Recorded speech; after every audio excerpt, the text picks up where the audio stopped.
मरणासन्न व्यक्ति के कल्याण के लिए किए जाने वाले कर्म, मृत्यु से पूर्व की स्थिति तथा कर्म विपाक का वर्णन। श्री कृष्ण ने कहा, हे भद्र, आपने मनुष्य के हित में बहुत ही अच्छी बात पूछी है।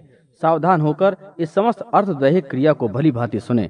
हे गरुण, जो सम्यक रूप से भेद रहित है, जिसका वर्णन श्रुतियों और स्मृतियों में हुआ है, जिसको इंद्रियादि देवता, योगी जन और योग मार्ग का चिंतन करने वाले विद्वान नहीं देख सके हैं, और जो गुह्याति गुह्य है, ऐसे प्रश्न तत्व को जिसे मैंने अभी तक किसी अन्य से नहीं कहा है। तुम मेरे भक्त हो, इसलिए मैं तुम्हें बता रहा हूँ। हे वैन्ते, इस संसार में पुत्रहीन व्यक्ति की गति नहीं होती, उसको स्वर्ग प्राप्त नहीं होता। अतः शास्त्रानुसार यथा योग्य उपाय से पुत्र उत्पन्न करना ही चाहिए। यदि मनुष्य को मोक्ष नहीं मिलता है तो पुत्र नरक से उसका उद्धार कर देता है।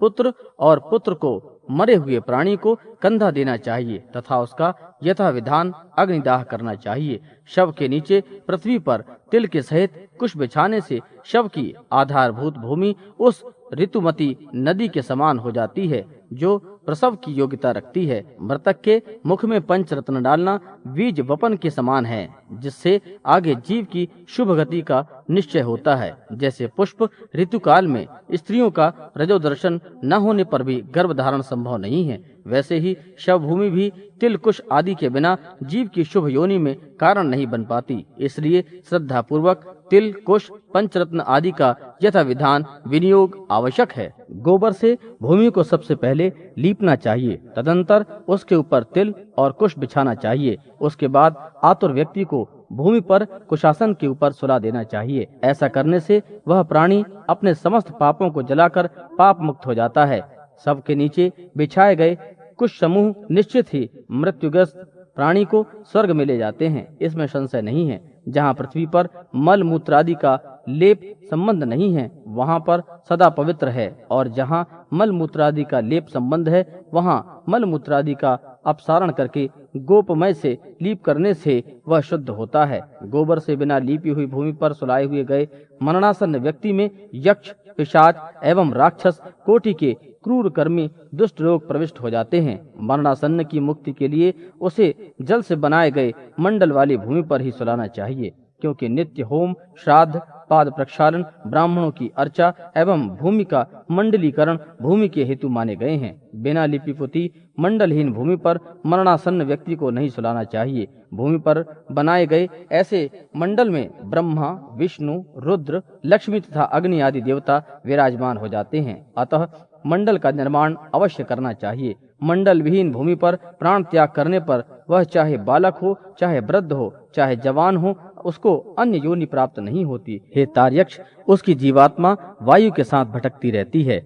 उस प्रकार की वायुभूत जीवात्मा के लिए ना तो श्राद्ध का विधान है और ना ही जल तर्पण की क्रिया ही बताई गई है। हे गरुण, तिल मेरे पसीने से उत्पन्न हुए हैं, अतः तिल बहुत ही पवित्र हैं। तिल का प्रयोग करने पर असुर, दानव और दैत्य भाग जाते हैं। तिल श्वेत, कृष्ण और गोमूत्र वर्ण की समान होती है। वे मेरे शरीर के द्वारा किए गए समस्त पापों को नष्ट कर देती है। ऐसी भावना करनी चाहिए। एक ही तिल का दान स्वर्ण के 32 सेर तिल के दान के समान है। तर्पण, दान एवं होम में दिया गया तिल का दान अक्षय होता है। कुश मेरे शरीर के रोम से उत्पन्न हुए हैं और तिल की उत्पत्ति मेरे पसीने से हुई है। इसलिए देवताओं की तृप्ति के लिए मुख्य रूप से कुश की और पितरों की तृप्ति के लिए तिल की आवश्यकता होती है। देवताओं और पितरों की तृप्ति के लिए उपनजीव्य रक्षक होने के कारण से विश्व में तृप्ति के हेतु हैं। अतः अपसव्य आदि श्राद्ध की जो विधियां बताई गई हैं, उन्हीं विधियों के अनुसार मनुष्य को ब्रह्मा, देव देवेश्वर तथा पितृजनों को संतृप्त करना चाहिए। अपसव्य आदि होकर तिल का उपयोग करने से ब्रह्मा, पितर और देवेश्वर तृप्त होते हैं। अपसव्य होकर कर्म करने से पितरों की संतृप्ति होती है। कुश के मूल भाग में ब्रह्मा, मध्य भाग में विष्णु तथा अग्र भाग में शिव को जानना चाहिए। ये तीनों देव कुश में प्रतिष्ठित माने गए हैं। हे परीक्षित, ब्राह्मण, मंत्र, कुश, अग्नि और तुलसी ये बार बार समर्पित होने पर भी पर्युषित नहीं माने जाते, कभी निर्माल्य अर्थात बासी नहीं होते। इनका पूजन में बारंबार प्रयोग किया जाता है। हे खगेंद्र, तुलसी, ब्राह्मण, गौ, विष्णु, एकादशी व्रत ये पांचों संसार सागर में डूबते हुए लोगों को नौका के समान पार करते हैं। हे पक्षी श्रेष्ठ, विष्णु, एकादशी व्रत, गीता, तुलसी, ब्राह्मण और गौ, ये 6 इस संसार सागर में लोगों को मुक्ति प्रदान करने के साधन हैं। यह षटपदी कहलाते हैं।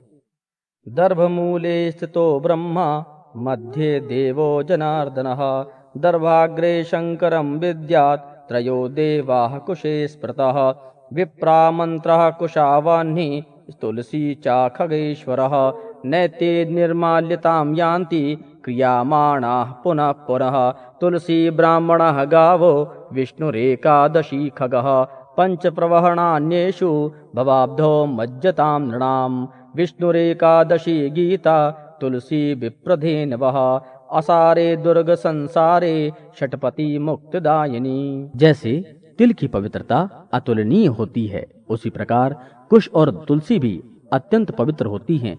ये तीनों पदार्थ मरणासन्न व्यक्ति को दुर्गति से उबार लेते हैं। दोनों हाथों से कुश उखाड़ना चाहिए और उसे पृथ्वी पर रखकर जल से प्रेक्षित करना चाहिए तथा मृत्यु काल में मरणासन्न के दोनों हाथों में रखना चाहिए। जिसके हाथों में कुशाएं होती हैं और जो कुश से परिवेष्टित करा दिया जाता है, वह मंत्रहीन होने पर भी उसकी सन्मंत्रक क्रियाएं न हो पाई हों तब भी विष्णु लोक को प्राप्त करता है। इस आसार संसार सागर में भूमि को गोबर से लीपकर उस पर मृत मनुष्य को सुलाने से और कुशासन पर स्थित करने से तथा विशुद्ध अग्नि में दाह करने से उसके समस्त पापों का नाश हो जाता है। लवण और उसका रस दिव्य उत्तम लोक का प्रापक है। वह प्राणियों को समस्त कामनाओं को सिद्ध कराने वाला होता है। लवण के बिना अन्न रस उत्कट अर्थात अभिव्यक्त होता है और ना सुस्वादु होते हैं। इसलिए लवण रस पितरों को प्रिय होता है और स्वर्ग को प्रदान करने वाला होता है। यह लवण रस भगवान विष्णु के शरीर से उत्पन्न हुआ है। इस बात को जानने वाले योगी जन लवण के साथ दान देने को कहते हैं। इस पृथ्वी पर यदि ब्राह्मण, क्षत्रिय, वैश्य, स्त्री तथा शूद्र वर्ण के आतुर व्यक्ति के प्राण न निकलते हों तो उसके लिए स्वर्ग का द्वार खोलने के लिए लवण का दान करना चाहिए। हे पक्षिंद्र, अब मृत्यु के स्वरूप को विस्तार पूर्वक सुनो। मृत्यु ही काल है। उसका समय आ जाने पर जीवात्मा से प्राण और देह का वियोग हो जाता है। मृत्यु अपने समय पर आती है। मृत्यु कष्ट के प्रभाव से प्राणी अपने किए गए कर्मों को एकदम भूल जाता है। हे करुण, जिस प्रकार वायु मेघमंडलों को इधर उधर खींचते हैं, उसी प्रकार प्राणी काल के वश में हो जाता है। सात्विक, राजस और तामस ये सभी भाव काल के वश में हैं। प्राणियों में काल के अनुसार अपने अपने प्रभाव का विस्तार करते हैं। हे सर्पहंता गरुण, सूर्य, चंद्र, शिव, वायु, इंद्र, अग्नि, आकाश, पृथ्वी, मित्र, औषधि, आठों वसु, नदी, सागर और भाव अभाव ये सभी काल के अनुसार यथा समय उद्भूत होते हैं, बढ़ते हैं, घटते हैं और मृत्यु के उपस्थित होने पर काल के प्रभाव से विनष्ट हो जाते हैं। हे पक्षिन, जब मृत्यु आ जाती है तो उसके कुछ समय बाद दैव योग से कई रोग प्राणी के शरीर में उत्पन्न हो जाते हैं। इंद्रियां विकल हो जाती हैं और बल, ओज तथा वेग शिथिल हो जाता है। हे खग, प्राणियों को करोड़ों बिच्छुओं के समान एक साथ काटने का जो अनुभव होता है, उससे मृत्युनित पीड़ा का अनुमान किया जाना चाहिए।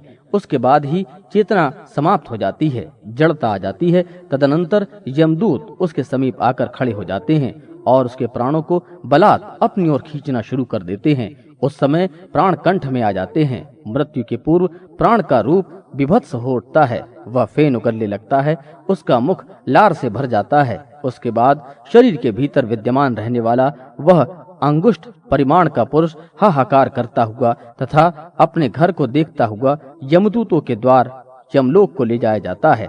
मृत्यु के समय शरीर में प्रवाहित वायु प्रकुपित होकर के तीव्र गति को प्राप्त करता है और उसी की शक्ति से अग्नि तत्व भी प्रकुपित हो उठता है। बिना ईंधन के प्रदीप्त ऊष्मा प्राणी के मर्म स्थान का भेदन करने लगती है, जिसके कारण प्राणी को अत्यंत कष्ट की अनुभूति होती है। परंतु भक्त जनों एवं भोगों में अनासक्त जनों की अधोगति का निरोध करने वाला उदान नाम का वायु ऊर्ध्वगति वाला हो जाता है। जो लोग झूठ नहीं बोलते और जो प्रीति का भेदन नहीं करते, आस्तिक और श्रद्धावान हैं, उन्हें सुखपूर्वक मृत्यु प्राप्त होती है। जो काम, ईर्ष्या और द्वेष के कारण स्वधर्म का परित्याग न करें, सदाचारी और सौम्य हों, वे सब निश्चित ही सुखपूर्वक मरते हैं। जो लोग मोह और अज्ञान का उपदेश देते हैं वे मृत्यु के समय महाअंधकार में फंस जाते हैं। जो झूठी गवाही देने वाले, असत्यभाषी, विश्वासघाती और वेद निंदक हैं, वे मूर्छा रूपी मृत्यु को प्राप्त करते हैं। उनके ले जाने के लिए लाठी एवं मुदगर से युक्त, दुर्गंध से भरपूर एवं भयभीत कराने वाले दुरात्मा यमदूत आते हैं। ऐसी भयंकर परिस्थिति देखकर प्राणी के शरीर में भयवश कंपन होने लगता है। उस समय वह अपनी रक्षा के लिए अनवरत माता पिता और पुत्र को याद कर करुण क्रंदन करता है। उस क्षण प्रयास करने पर भी ऐसे जीव के कंठ से एक भी शब्द नहीं निकल पाता।